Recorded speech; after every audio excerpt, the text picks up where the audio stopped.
Hi, it's Socially Distant Networking with Deanna Danger, and I'm Sadie. And I'm Deanna Danger. How are you? I'm actually faring pretty well.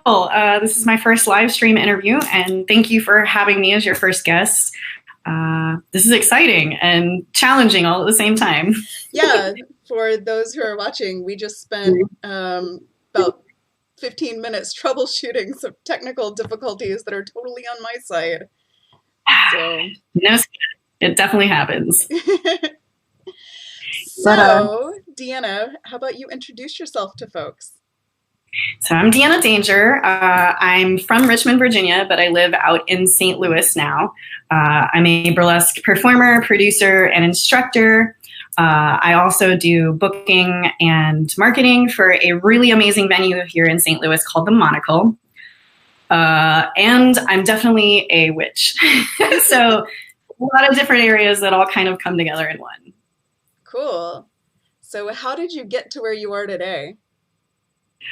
Oh, Tell us your story. a lot of fucking failure. A lot of failure. I definitely did not think I was going to grow up and be an art witch. I went to college actually for video production. I was kind of primed to be a TV news producer. So being in front of the camera is kind of a learned experience for me. But I knew like after college that was not a career path that aligned with me because I couldn't sensationalize people's pain. So I kind of spent a bunch of time being a record store nerd and a porn store clerk, and then burlesque entered my life.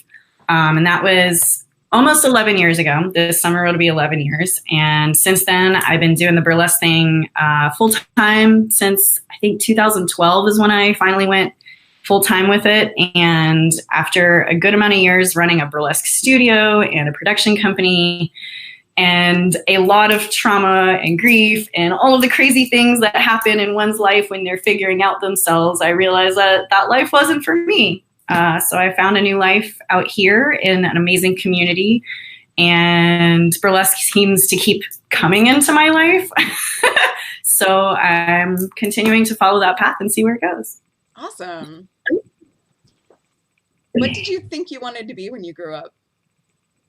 I mean, I really wanted to be a scientist. Like, I grew up in Florida.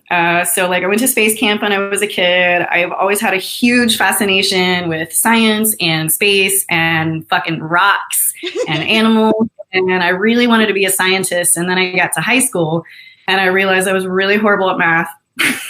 So that went out the window. And here I am as the next best thing, being an art witch. Right on. Awesome.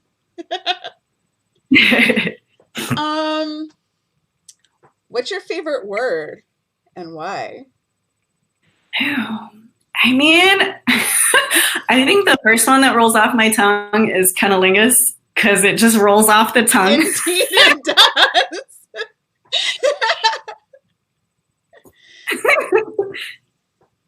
Awesome. I guess we don't really need to discuss why. No, it's a wonderful thing, and I feel like everybody should learn how to do it properly. Right on. Right on. What's the most embarrassing thing that's ever happened to you? Oh, fuck. I mean, there's a lot of things, but I can say one in particular that wasn't even my fault, but is one reason why I follow what is going on with internet privacy and big tech. A few years ago, I was with a person and his phone got hacked by Bluetooth, and some of our photos were live on Facebook for a good 6 minutes. Whoa. Like, all of me was live on Facebook for a good 6 minutes. And in that 6 minutes, we got like 60 fucking likes. So I guess that's good. And I had like friends like texting me immediately like, oh my God, your shit's on Facebook. Oh my God, oh my God, oh my God. And it was embarrassing, but also I'm just like, of course that would fucking happen. So there's not much left that I'm actually afraid of in this world anymore. Right on. So how how did that change anything that you do, or is there anything that you took from that? It actually made me a little bit just more confident in myself because this is my vessel and it's just a vessel. Like, I'm more than my own body. And that was something that I had already been learning through burlesque, and then continued to learn on an even deeper, more spiritual level through stripping, because I'm a club dancer.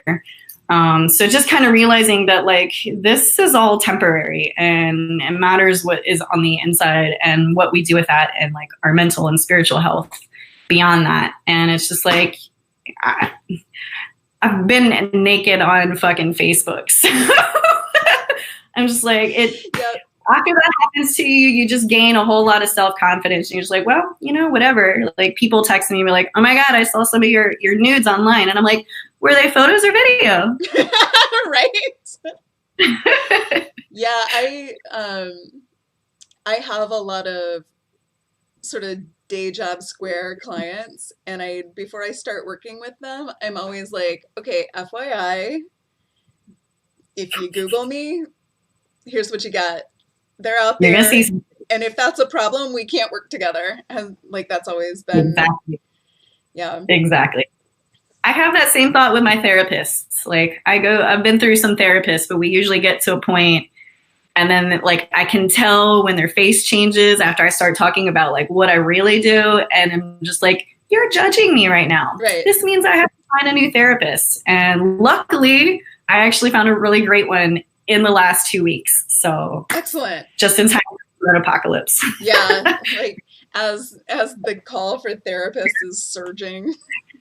So. Dude, if I could go back to school, I would absolutely go back to study for therapy, because we're definitely going to need a lot more of that after this awakening. Well, don't you feel like that's kind of some of what you do in a way anyway?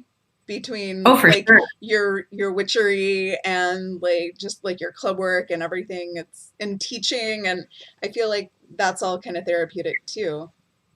Absolutely. Like, I've been teaching for 10 years, and actually last Wednesday I realized was the anniversary of my 10-year first class ever. So that was like really monumental for me, and I had no idea what I was doing at the time. So I can definitely look back and see what I've grown, and I've learned a lot from just being a teacher and learning from my students and adjusting what I do to help, you know, educate them better and help educate myself better in the process. But a lot of it is like making sure that you're holding people with compassion and holding space for them to be messy, because we all need spaces to be messy in. And then once I moved into strip club dancing, that just like that ability went through the roof. My dad is a salesman, and the apple does not fall far from the tree. Right. So kind of going into that work, like I tend to find the clientele that just want to sit around in the dark and like have drinks and talk about what's going on. Like, I'm the person that is going to like sit there and talk with you about whatever, and I'll hug you, and I'm just a sexy therapist. And between what I've learned with the witchcraft, and I study a lot of like neuroscience and psychology, they are all just kind of coming together in this vessel. Yeah, awesome. So, what is a piece of advice that someone gave you when you were young that made a huge difference to you, or that really stuck with you? I think I have two pieces. One is from my dad, who is a Vietnam vet, and some of his upbringing was just always be aware of your surroundings.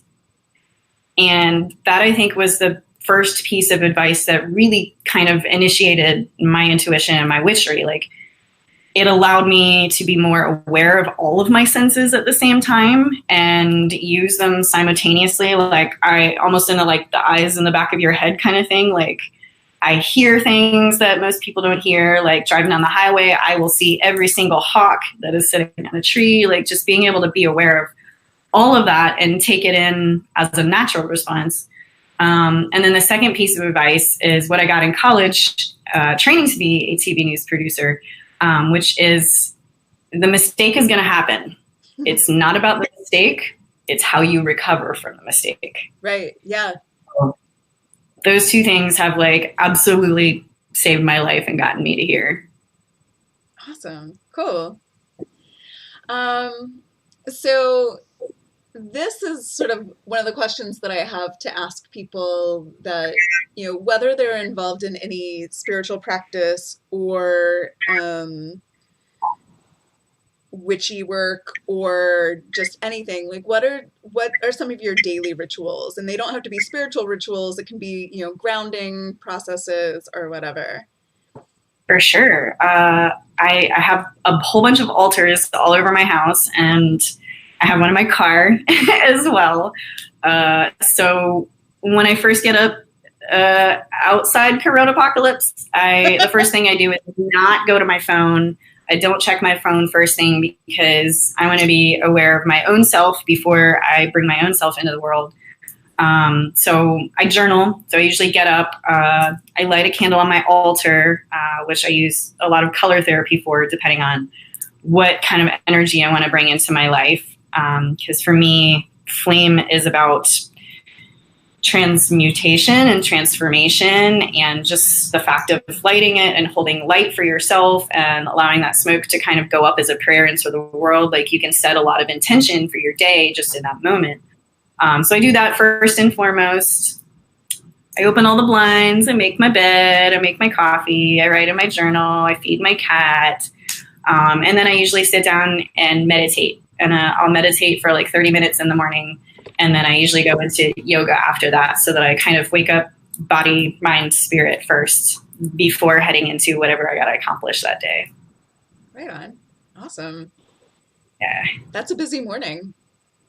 Yeah, I really like my mornings, and that's why I like being kind of an independent art witch, because I don't have to like get up and immediately go to a cubicle or anything like that. That life is absolutely not for me. Right. I had an office job back in college, and I hated it. I fell asleep at my desk constantly. I am very a free thing, not meant to be in a cage. So, right on. But other than that, I do take a lot of baths also, because that's a very grounding energy for me. I'll take a lot of Epsom baths. Like, I try to get in a few every week, and I set myself aside for that intention of like being cleansed between the water and the salt, and not being on my phone. I try to not do that. Sometimes I'll pick up and call people, or, I'll talk to my best friend over video or whatever. Or I'll just sit in the bath and like learn things, put something on Netflix or a podcast and allow goodness to come into my body and kind of wash away and ground all of the stresses that I might have taken in that day. Awesome. So what podcasts are you into right now? I listen to a lot of My Favorite Murder, which I know is a favorite for everybody.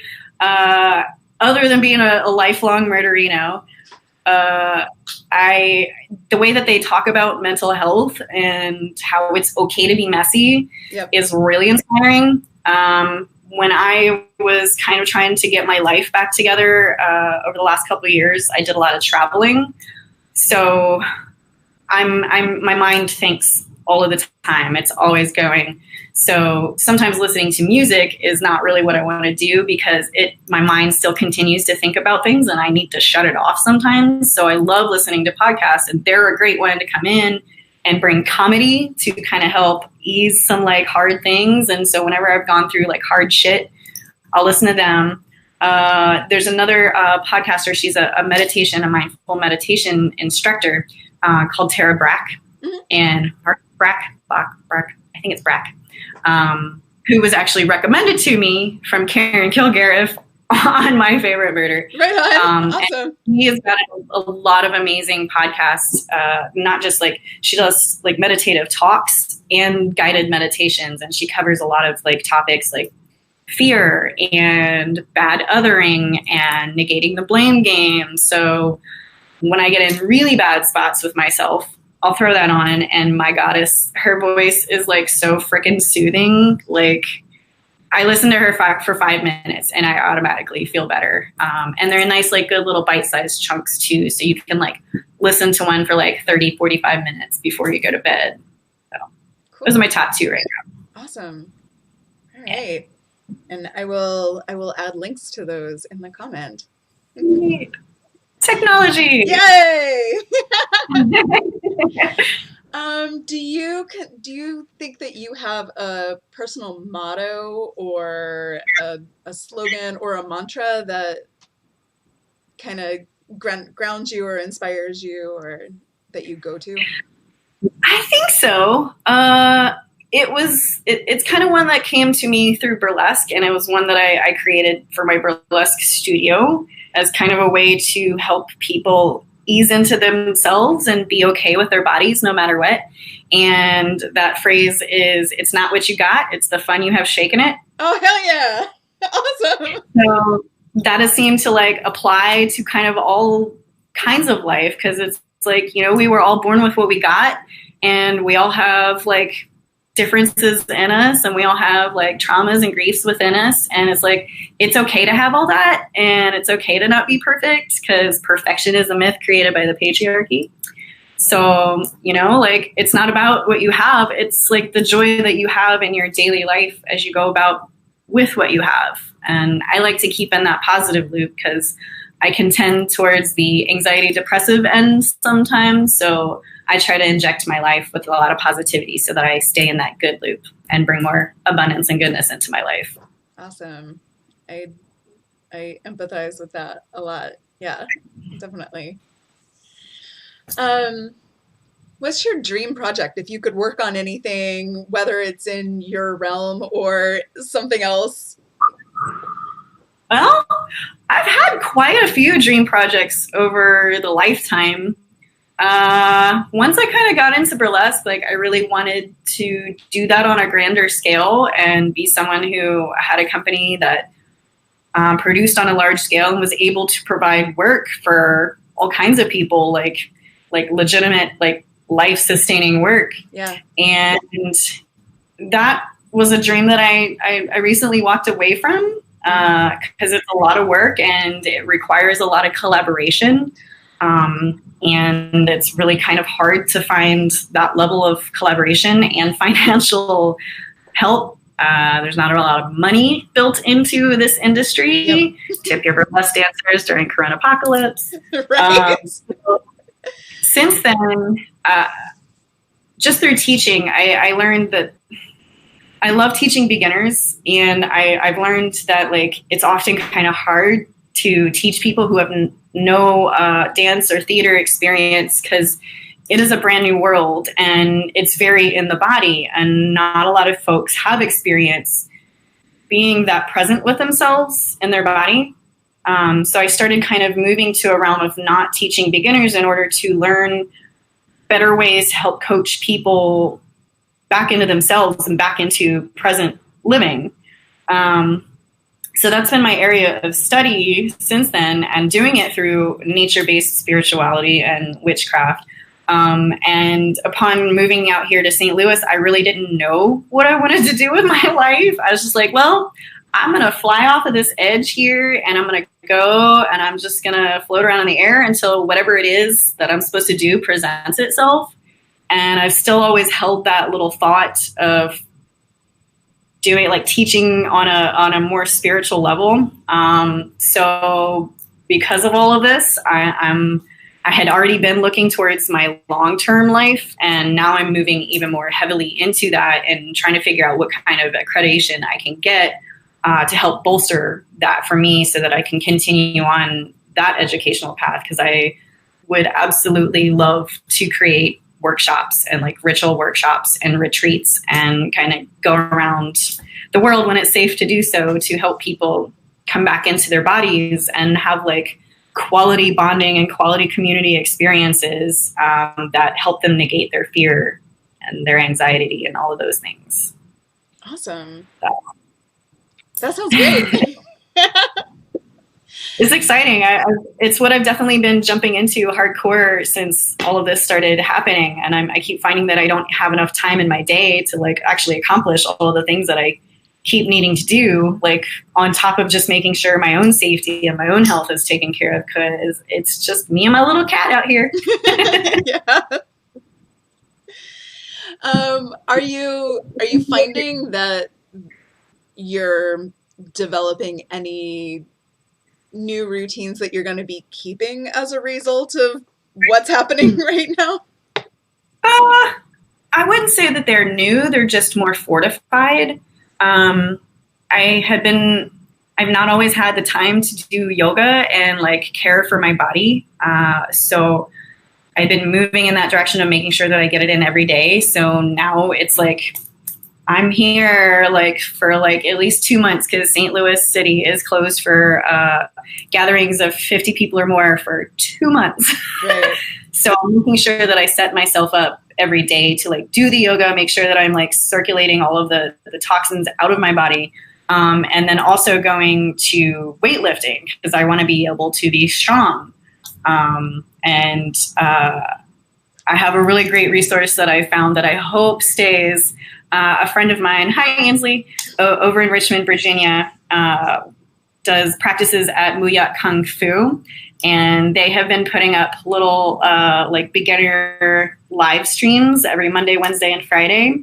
So I'm going on and I'm learning self-defense. Awesome. Good. Again, it's just me out here. And, you know, for me, I'm looking at all of this as an opportunity to really get down to the survival skills that I want to be sure that I know as a real live human being. Yeah. So that I can keep taking care of old me because I'm the only one that's doing that. Yep. Well, and also like strength training for women is really important too, because it helps keep your bone density up and will help, you know, deal with osteoporosis and breakage and stuff whenever we are all old crones. So exactly. Yeah. The more that I like keep my muscles strong, the more that my joints feel better and I'm able to like actually support what I have. Cause my people tend to get frail when we're old. So like I've definitely like started coming down in size. So like I want to make sure that I'm fucking beefy and can beat anybody that I need to. Hey, yeah. Awesome. What was the first piece of music you ever bought and what format was it in? Ooh, this is a good one. I've actually been thinking about this band a lot. It's been popping up into my head. The very first piece of music that I purchased myself, and I'm a music nerd, so this is a big thing. I actually have records upon records over in my kitchen. I bought They Might Be Giants Flood on cassette. Yes. So here in Atlanta, the kind of last burlesque show that happened in town before we shut down was one of our local producers. Her name is Oodles and Toodles. She had a tribute show for Flood to celebrate its 30th anniversary. That's so amazing. Yeah. That's synchronistic. Yeah. It's like super fun. That's one of my like, I guess I was in high school when it came out, but I think it must have been middle school for me, or maybe was it middle school? Shit, I don't remember. Because it was like 90. I feel like it was like 91 or something like that. I was gonna say probably 91. Yeah. Yeah. I probably would have been in 5th or 6th grade, I guess. Well, I guess if it's the 30th anniversary, that would mean it was 90. Oh yeah. So I guess there's that. This is why I'm not a scientist. Yeah. Mathing, I don't do it. So unless it's stacks of like hundies, I'm probably not going to be good at it. Right. So what was the first concert you ever went to? Ooh, officially it was Bobby McFerrin when I was probably like 6 or 7 years old. My parents brought me to a jazz concert in Clearwater, Florida. So I saw Bobby McFerrin sing Don't Worry, Be Happy live. And, you know, that set me on a love for jazz music. And I was really fortunate to have a lot of really great music come into my life and help me learn about the world outside of my small conservative little home family. Other than that, I think the first one that I personally took myself to and bought a ticket for was Red Hot Chili Peppers and Foo Fighters. Oh, fun. Yeah. Do you But I'm still definitely like a all concert of nerd. them? What's that? Do you still like all of them? I mean, yeah. I don't really listen to that much stuff anymore. I'll listen to They Might Be Giants because that stuff is classic. Right. But I'm an 80s and 90s baby, so that all rung really hard with me. But once I started working for record stores, that just opened my world up so much more. And yeah, I listen to a lot of different varieties of music. And I like to get the deep cuts in. What are you super into right now? Prince, always and forever. God bless you, fucking Prince. What else have I been listening to a lot? Over the last few years, I've been getting more into stoner metal. It's just kind of like the very like low vibration really helps like ground me into myself and pump me up. What else have I been listening to? Neo folk. I've been listening to a lot of neo folk because it kind of helps keep me like calm. It feel like it kind of reconnects me with Mother Earth.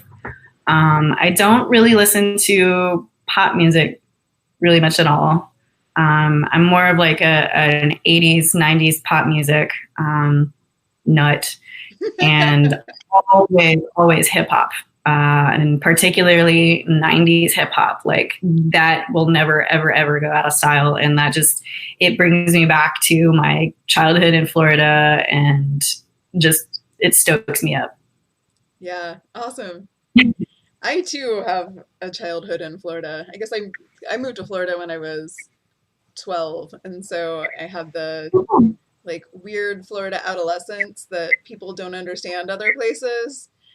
And Florida's a strange place. yeah. Like definitely strange.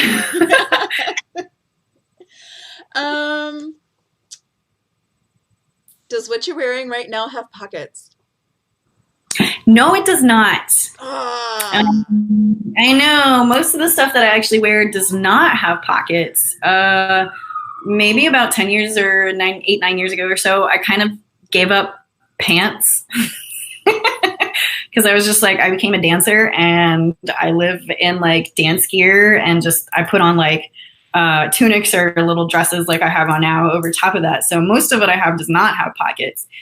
But I do have like a utility belt. Mm-hmm. So anytime I go anywhere, I put on my utility belt. So I've got phone, wallet, keys, and like those are kind of pockets. Yep. But this outfit in particular does not have pockets. Womp womp. What's the most comfortable pair of shoes you've ever... No, actually, not most comfortable. What's the best pair of shoes that you've ever worn? Best pair of shoes are the shoes that I wear on the regular right now, which are my high-heel Doc Martens. Right on. Awesome. They're so solid. They're beautiful. They're sexy. You can wear them with jeans.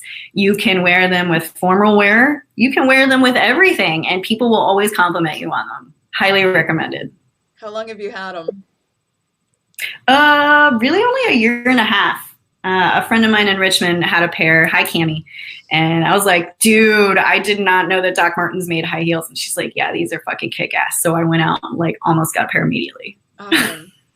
Yeah, I'm going to investigate that now. They're so great. They're so great. Awesome. Where's the most inspirational place you've ever visited? You know, I think I'm in it. Yeah? When my life was in shit for quite a many years, and I couldn't really do much traveling. I haven't done really extensive traveling. I've only traveled out of the country a couple of times. One being Toronto and the other being Bermuda. My grandmother took me on a cruise to Bermuda when I was a kid.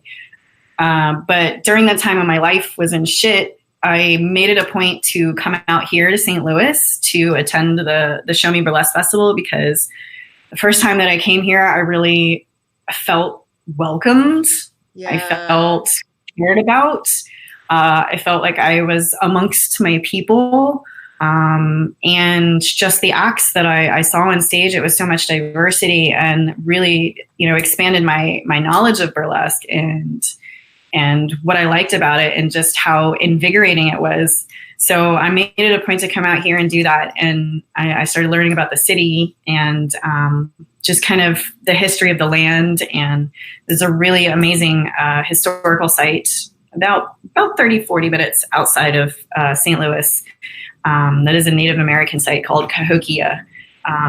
And it's kind of one of the oldest civilizations in America. So I think that this place has been really infused with a lot of good stuff for a long time. Yeah. And that vibe is still here. And now living here, I still see that all over the place and how much the city has stepped up to help its small businesses, its entertainment. Like there is a real through line out here of community and support, and it helps inspire me. So I'm really glad to be in quarantine here. Yeah, the Show Me Burlesque Festival was always one of my favorite. Like, I never went to many festivals because I have feelings about the festival system.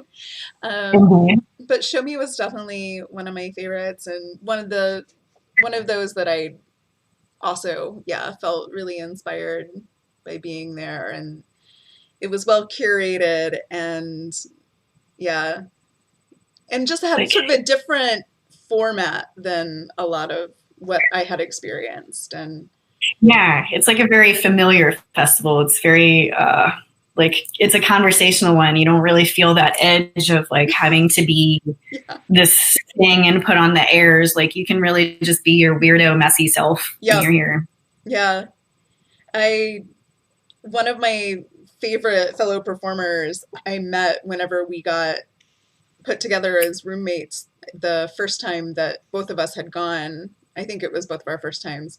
And that was Freya West. And we got put together as roommates, and like instantly I'm like, this is where I'm supposed to be. These are my people. Oh my God, so much so. Yeah. And like shout out to Freya, because I had that same kind of experience with her when I went to Atlanta for the Southern Fried Burlesque Festival, and Freya came up to me and was like, hi, how are you? I'm Freya, and this and that. And I was like, oh my God, you're so sweet and you want to be my friend. And like she's been a friend ever since, and a really fucking amazing human being. Yep.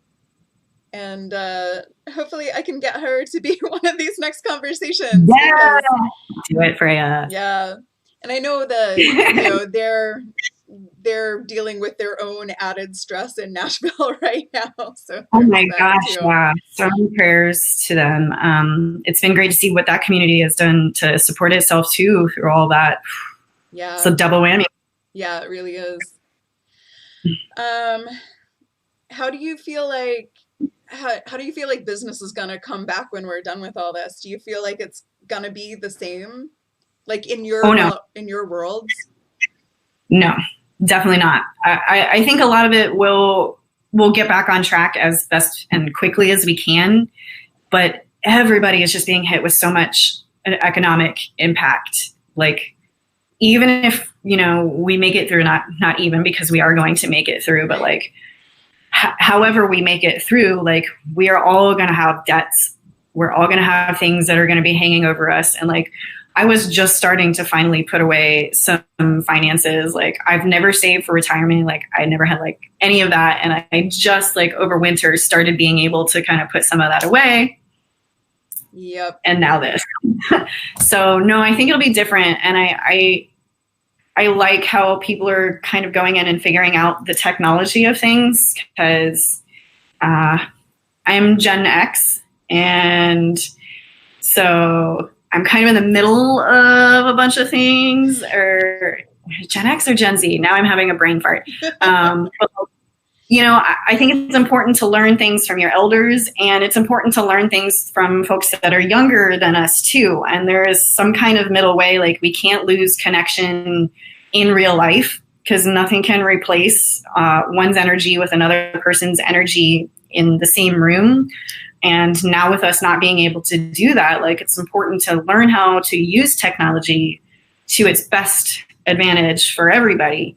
So I think that struggle makes us stronger, and we're all going to figure out ways to get through this better and better fortify our own lives and prepare ourselves for the future. So I'm really curious, and I'm fascinated, and I'm here for it. I'm here to learn all of it as much as I can. Because what else can we do at this point? I'm literally stuck here for 2 months. I'm really glad that I have an awesome little apartment, and I got rid of my mouse problem last fall because that would have sucked. Yeah. I can't feed any extra fucking critters that don't pay rent. Right.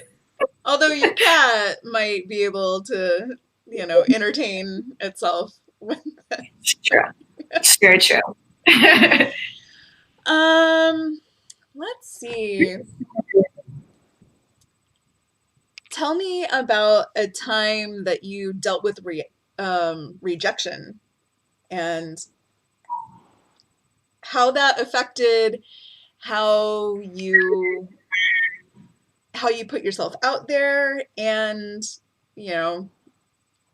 stuff. Ooh. That's a heavy one. Yeah. I'm just going to go ahead and put it out there because I like to be very present with myself, and I've learned a lot from my mistakes. I actually experienced a really good amount of rejection from my original burlesque community.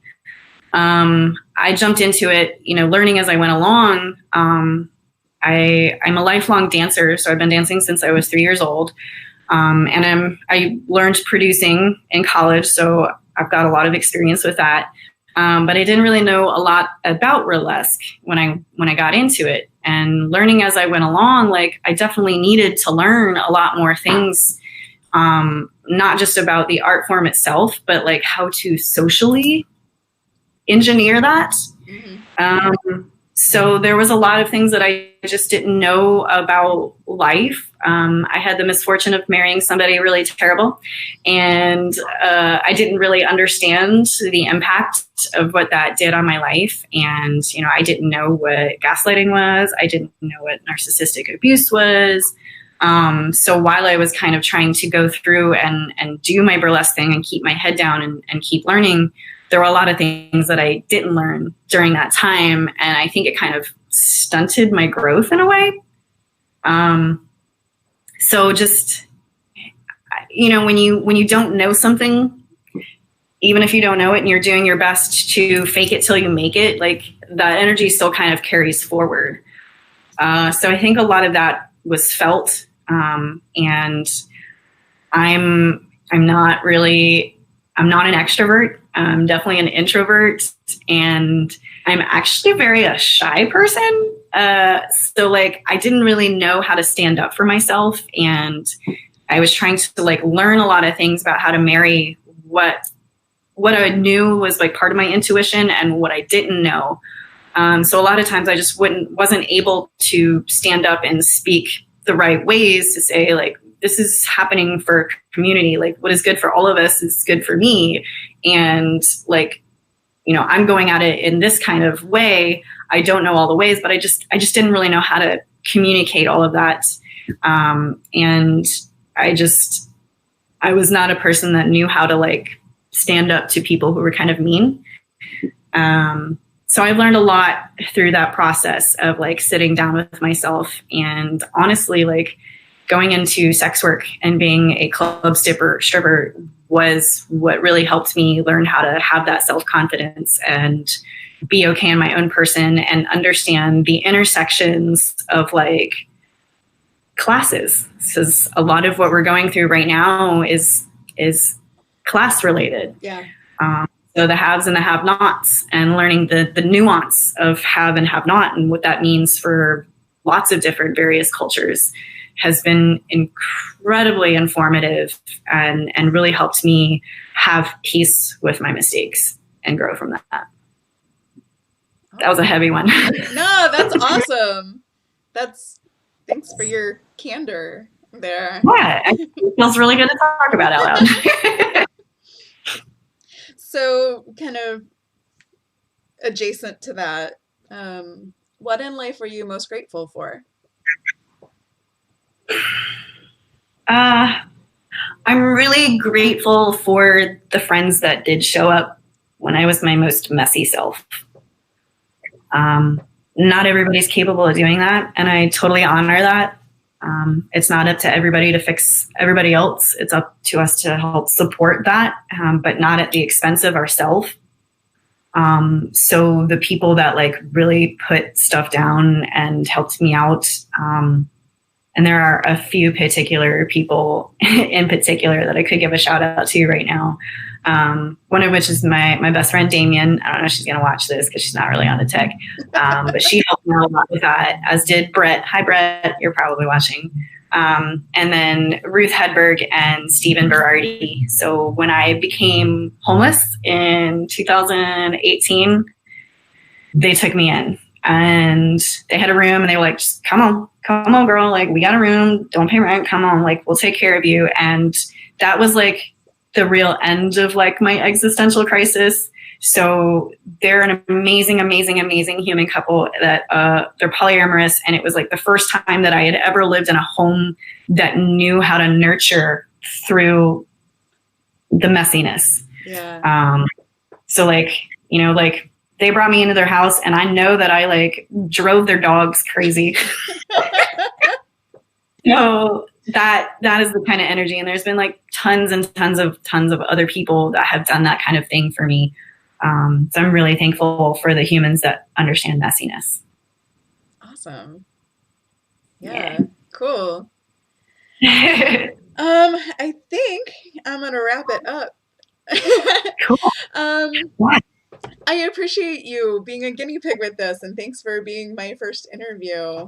And dude, totally my honor. I appreciate you. And I'm gonna click into the closing screen and stop the stream, and then I'm gonna say goodbye to you.